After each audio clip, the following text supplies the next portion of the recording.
Imagine a world where the ground beneath your feet, it doesn't just shake from an earthquake. What if it cracks open because time itself is, well, folding? Yeah, like reality isn't the straight line we usually think it is. Exactly. Sure. More like a complex tapestry, right? Woven from pasts, presents, futures. Constantly shifting, constantly reforming. Uh-huh. Welcome to a deep dive that honestly might just challenge everything you think you know about, well, existence itself. It's going to be quite a ride. Today, we're plunging into a stack of really fascinating sources. They reveal a universe that's far more intricate, more dynamic than we usually perceive. Absolutely. The layers here are incredible. Our mission, for you listening, is to pull out the vital insights from these really rich narratives. We'll be exploring how things like ancient magic, advanced science, even death, How they all intertwine. yeah, they weave together to shape not just individual lives, but the actual fabric of reality. So get ready for some aha moments, definitely. We're hoping for some surprising connections Yeah. and a journey that's anything but straightforward. Definitely not linear. We'll be navigating through a world where, get this, ancient witches are using quantum physics. And cats can speak directly into your mind. Right, intelligent Oh. cats. And the fight for survival isn't just against, floods or earthquakes. It's against time itself, the flow of time. It's a lot to take in, we know, but we're here to guide you through it. So let's start unpacking this incredible material. Where do we begin? Well, I think the best starting point is that sense of instability you mentioned. It hits you right away in the sources. The physical world itself feels broken. Totally. We hear about characters like and Lawrence and Kreshkali. They're in what's left of California, dealing with these recurring, really violent earthquakes. The descriptions are intense. Sitting on broken glass. Exactly. Or like the ground is packed with dynamite just waiting to go off. They're constantly dealing with landslides, seismic shocks. The land is literally crumbling. Creates this immediate sense of chaos, right? Yeah. Very tangible. Yeah, a fundamental, sort of terrifying instability. It sets the stage perfectly. And what's really striking, as you hinted, is it's not just the ground that's shaking. Time itself seems incredibly unsteady. Oh, absolutely. Maybe even more unsettling than the earthquakes. Like Rosette and Shane's experience. They're central characters, and they get trapped in a time loop on this world called Tensar. Right. They keep reliving variations of a huge shaker event, a massive earthquake, and their escape from this collapsing cave. Over and over and over. But it's not just a simple repeat, is it? That's the kicker. No, that's what makes it so compelling and frankly disturbing.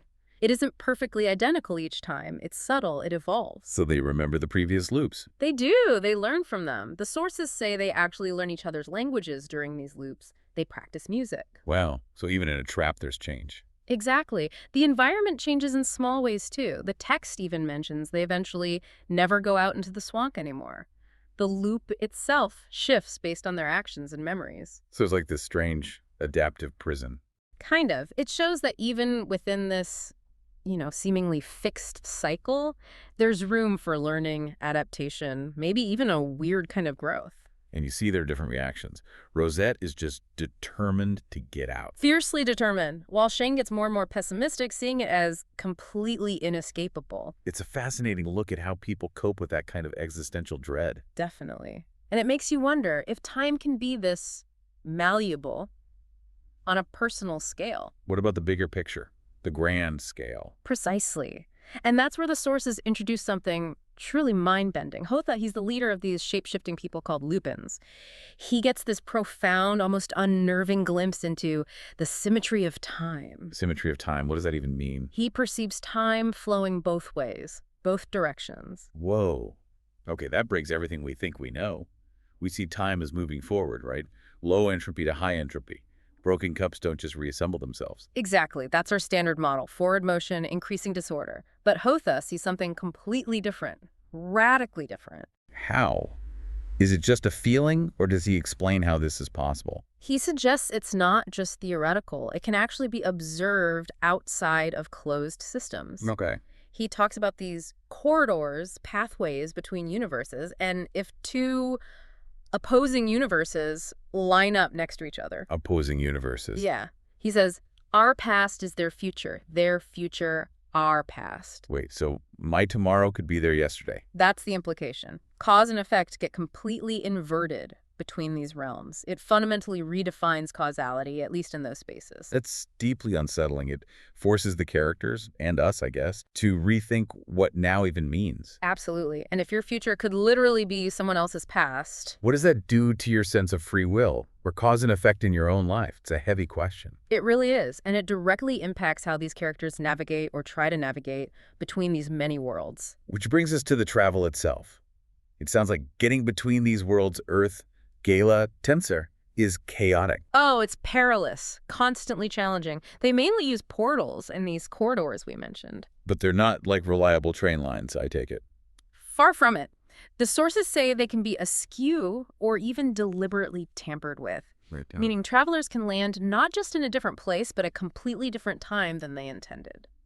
So you could aim for Paris, France, and end up in Paris, 1789. Something like that, yeah. We see Rosette finding herself in a gala that's the right place but the wrong when.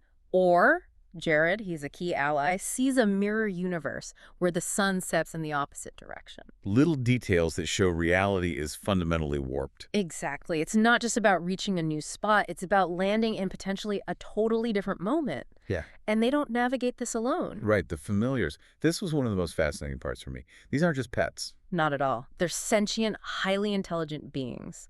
Draco, Rosette's temple cat, and Scylla, and Lawrence's cat, they communicate through mind speech. Yeah, offering information, guidance, crucial emotional support. Draco is indispensable when Rosette becomes, well, disembodied. He helps her understand her state and navigate those dangerous corridors. Incredible. And Kreshkali has raven familiars. That's right, the three sisters. They act as her eyes, spotting important locations like this place called the Paray Estate. These familiars are genuine anchors and guides in all this chaos. Which must be needed, because all this dimension hopping and time slipping must really mess with your head, identity-wise. Profoundly. It creates so much confusion. Take the whole Nell versus Kreshkali thing. Okay, yeah, explain that. So, Rosette's mother is Kreshkali, a powerful witch. But then there's another character, Nellian Sophia Paray, often called Nell, who's a high priestess from a different time or world. And they're similar. Apparently very similar in their abilities, enough that Shane struggles to tell them apart sometimes. It creates these layers of mistaken identity or maybe overlapping identity. And Rosette herself going through being dead, disembodied, reanimated. That has to take a toll on her sense of self. Absolutely. The sources mention she even forgets key events from her past because her existence is so fractured across timelines and states of being. It makes you think, doesn't it? How much of your identity is tied to your body, your location, your specific timeline? What happens when you lose those anchors? Do you find new versions of yourself? Or just fragments? It's a constant, often harrowing reevaluation for her. Amidst all this instability, though, certain places become critical. Sanctuaries. Like the Paray State you mentioned, also called Temple Los Loma. Yes, exactly. It's on Earth, which is mostly desolate in this future. Initially, Kreshkali sees it as a target. But it's special. Incredibly special. It's described as a miraculously preserved last oasis on Earth. Protected somehow, maybe by magic. It's got abundant plants, animals, life. In stark contrast to the barren world outside. Like a bubble of life. Pretty much. And what's amazing is how it evolves. It doesn't stay isolated. It becomes this melting pot for populations from different worlds. The sources mention Galians, those shape-shifting lupins we talked about, others too. They all come together there. So it becomes a real sanctuary, a place of alliance. Exactly. A testament to community resilience, forging new bonds, even when the universe itself feels like it's falling apart. Yeah. It's a vital anchor, physically and symbolically. And that desolate Earth it sits on, that bleak future, it's tied to this system called Assist, right? Yes. Assist isn't just a government. It's this pervasive AI system that has, seemingly, conquered death. It engineered eternal life for humanity. Sounds great on paper, maybe. Maybe, but the sources show it came at a terrible cost, a truly profound cost. Which was? The world under Assist suffers from a poverty of the soul. It's described as devoid of spirit. Empty immortality. Pretty much. And the most chilling part, no children were born. Because there was a lack of available souls for incarnation, life just stopped cycling. Wow. That's heavy. And Dr. Everett Kelly was involved in this. He was key. Initially, he was a huge proponent. He saw extreme longevity as the ultimate achievement, the greatest attribute for humankind. He thought he was building a utopia. But something changed his mind. A big aha moment. A massive one. It gets catalyzed by his encounter with Jane Doe, who turns out to be Rosette. How does she change him? Seeing her unique nature, maybe her resilience, it just cracks his whole worldview open. He has this shocking realization: without death, there could be no life. The cycle is necessary. Absolutely. He sees that his eternal life experiments aren't just affecting Earth, they're creating havoc on other worlds, disrupting the balance across dimensions. That's a huge burden to suddenly realize you're carrying. It's an agonizing shift for him. He sees himself, his work, as just dust and debris in a cadaver world, a world without real life. So he turns against his own creation. Completely. His new mission becomes nothing less than restoring the life-death cycle. He even plans an in vitro fertility program in this place called the Borderlands, trying desperately to set it right. It's a fundamental shift in understanding what life even means. Valuing the cycle, the transformation, even the pain. Yeah, exactly. And Rosette's journey is like the embodiment of that very truth. Right, her body dies on Earth. Yeah. Which must be devastating. But her consciousness survives. It does. She becomes disembodied. She describes it as feeling like liquid light. Beautiful, maybe, but not tangible, not grounded. And Everett tries to treat her physical body. He does, even as he's processing his own transformation. And he's baffled by her physiology, or lack of it. He notes her mysterious tattoo, the winged lion. It's a clue to her unusual nature. But they need her body back, right? It's not just about her. Urgently. Her body is in cryo-storage, and it holds key codes and the spell things fundamental to reality itself.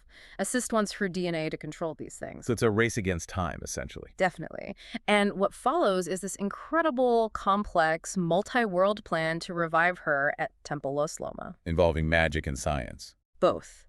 And the combined energy of her allies, Kreshkali, Jarrod, Tegdelupin, and Adusa, it shows just how high the stakes are. What's the ritual like? Intense. Jarrod channels energy through her heart using a metal plate. There's this massive lightning-like blast described. And it works. It works. She's re-embodied.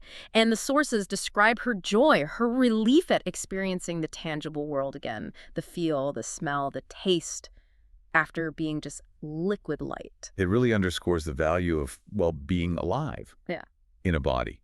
Experiencing the cycles. Absolutely. It makes you ask yourself, faced with that choice, would you really want eternal life if it cost you your soul, your connection to that cycle? What does Rosette's journey teach us about the value of transformation, maybe even suffering, in making life meaningful? It's a powerful question. Yeah. And amidst all this cosmic uncertainty, the sources also show us what anchors people: connection, identity, purpose. Like the tattoos you mentioned earlier. They seem really significant. They are more than just decoration. Jarrod has a solar disk and 2 cobras, clearly protective, guardian symbols. Celine has serpents and this vivid, wide red scar across her heart. And Rosette's Ishtar's sacred lion, covering her heart, wings spreading out. A major symbol of her power and connection. And then there's Grayson, another character, with a loop of serpent tattoo. And Grayson is a tattoo artist. Yes, and a skilled one.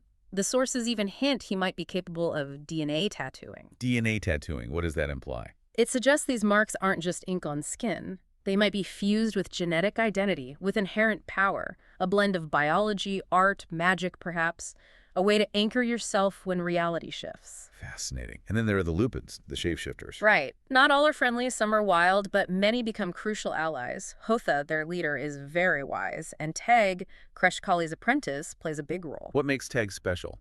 His abilities are unique. He can scent for Kreshkali's blood like a biological tracker across dimensions.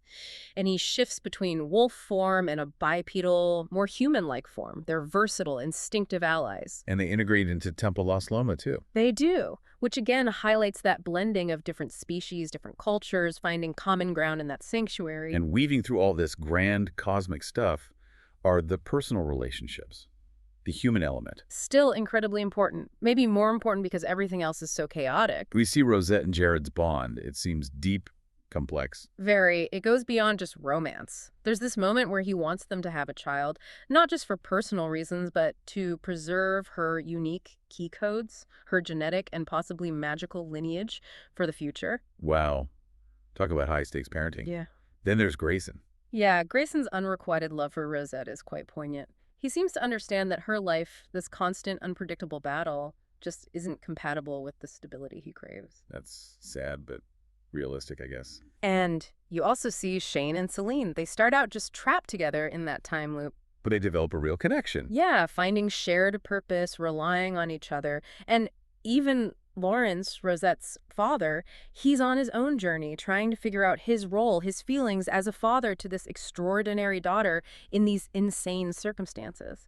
So these connections, these bonds, they become the anchors. Absolutely. The vital threads holding people together when reality itself is fluid. It reminds you of the enduring power of connection, whether human or, interspecies.